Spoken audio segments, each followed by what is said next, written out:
حروف کلکلہ، حروف کلکلہ کتنے ہوتے ہیں اور کون کون سے ہوتے ہیں؟ حروف کلکلہ 5 ہوتے ہیں: قوف، طو، با، جیم، دال۔ ان 5 حروف کو ملا کر ایک الفاظ بنا دیا گیا ہے کتب جدی، تاکہ ہمیں آسانی سے یاد رہے کہ یہ 5 حروف آتے ہیں حروف کلکلہ میں۔ آواز کا پلٹ کر واپس آنا کلکلہ کہلاتا ہے۔ کلکلہ تب ہوتا ہے جب حرف ساکن حالت میں ہو، یعنی ان 5 حروف کے اوپر جزم کی حالت ہو، سکون کی حالت ہو، تو ان حروف پر ہم کلکلہ کریں گے۔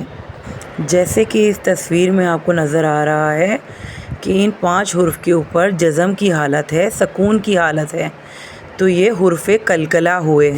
یعنی آواز کا آنا ہے، حرف سے ٹکرانا ہے اور ہلکا سا دوبارہ اٹھنا ہے، اس کو ہم کہتے ہیں کلکلہ کرنا، یعنی آواز کو باؤنس کرنا۔ ان آیات میں دیکھیں کہ پہلے ہم اس کو تا کو با کے ساتھ ساکن حالت میں پڑھتے ہیں، تو یعنی ہم یہاں پر کلکلہ کریں گے: تب، تب، تبت، یدا ابی لہب وتب۔ آخر میں بھی کلکلہ ہو رہا ہے: فی جیدہا حبل من مسد۔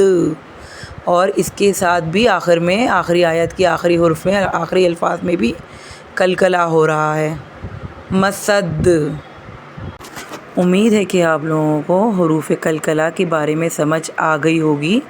اللہ پاک سے دعا ہے کہ اللہ پاک ہمیں قرآن پاک کو سیکھنے میں اور پڑھنے میں آسانیاں پیدا فرمائے اور ہمارے پڑھے کو قبول فرمائے۔ آمین ثم آمین۔